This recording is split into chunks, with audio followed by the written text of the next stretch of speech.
Create a banner for your website.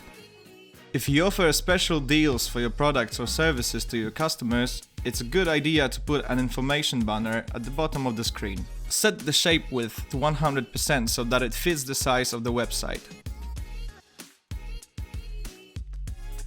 Then, in the banner settings, we anchor it in place and set its position.